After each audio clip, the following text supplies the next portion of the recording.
हर हर महादेव आप सभी लोगों को। तो जैसा कि आप लोगों ने पिछले व्लॉग में देखा होगा, हम हरसिल से गंगोत्री जा रहे थे। तो अब हम गंगोत्री के मेन एंट्रेंस पे पहुंच चुके थे। अब हम गंगोत्री आ चुके हैं। गंगोत्री का ये पीछे जो मेरे देख रहे हैं वो मेन एंट्रेंस है। अब हम मेन मंदिर में जाएंगे।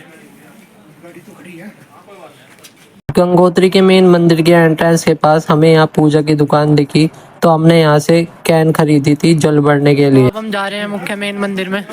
अब हम पहले नहाएंगे, फिर उसके बाद दर्शन करेंगे।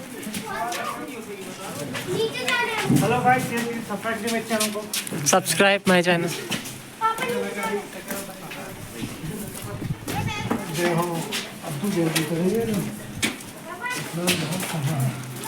भाई बर्फ, ये यहाँ पे बर्फ पड़ी हुई है।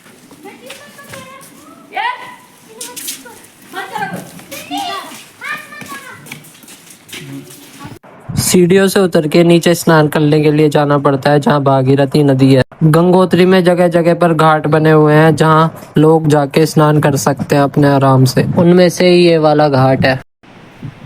अब हम इसमें नहाएंगे।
अभी हम गंगोत्री में स्नान करके आ चुके हैं। गंगोत्री में स्नान करके आ चुके हैं। अभी मैंने 5 डुबकी मारी। बहुत ठंडा जल है, बहुत ज़्यादा ठंडा जल है। इधर 5 डुबकी लगी हैं फिर भी।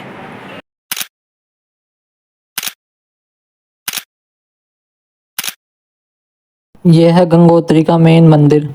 हम उस समय गए थे जब कपाट बंद हो रखे थे। लगभग मार्च में गए थे हम, और उस टाइम कपाट खुलने के कोई चांसेस नहीं होते, क्योंकि कपाट हमेशा अप्रैल के लास्ट वीक और मई के फर्स्ट वीक में खोले जाते हैं, अक्षय तृतीया वाले दिन।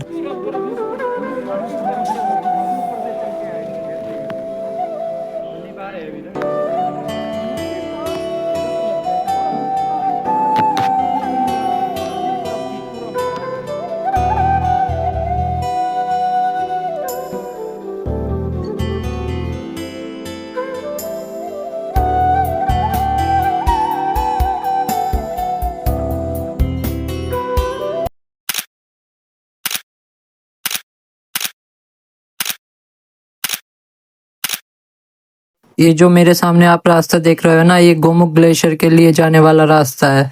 गोमुख ग्लेशियर का ट्रैक 18 से 20 किलोमीटर का होता है, और जिस टाइम हम गए थे वो गोमुख ग्लेशियर का भी ट्रैक बंद था, क्योंकि जब गंगोत्री के कपाट खोले जाते हैं उससे कुछ दिन पहले ही गोमुख ग्लेशियर के ट्रैक खोला जाता है। और ये सामने वाला पर्वत और देखो, इसको माउंट शिवलिंग बोला जाता है।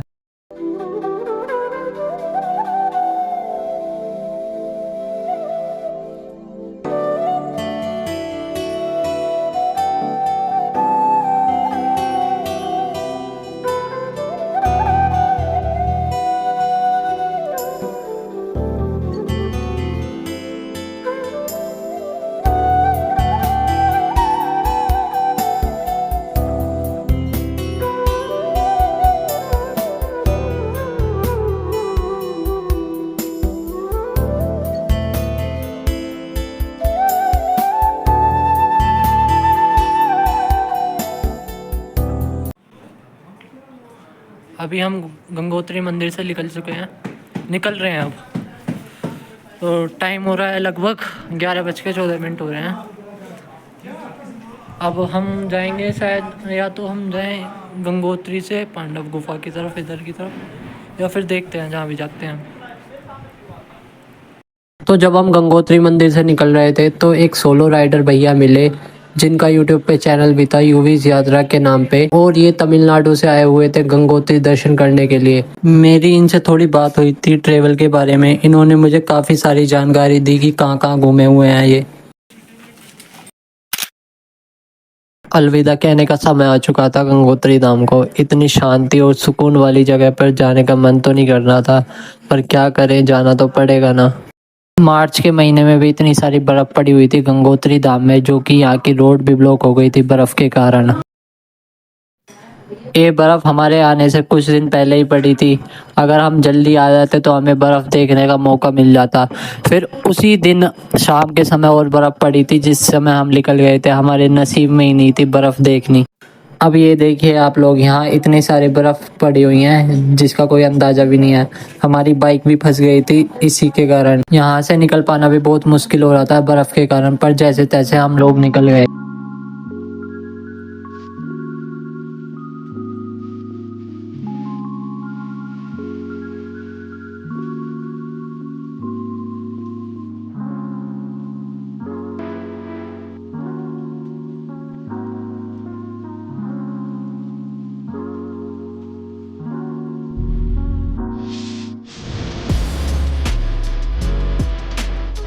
तो मिलते हैं आपसे अगले व्लॉग में। कीप वॉचिंग, कीप लविंग और हर हर महादेव।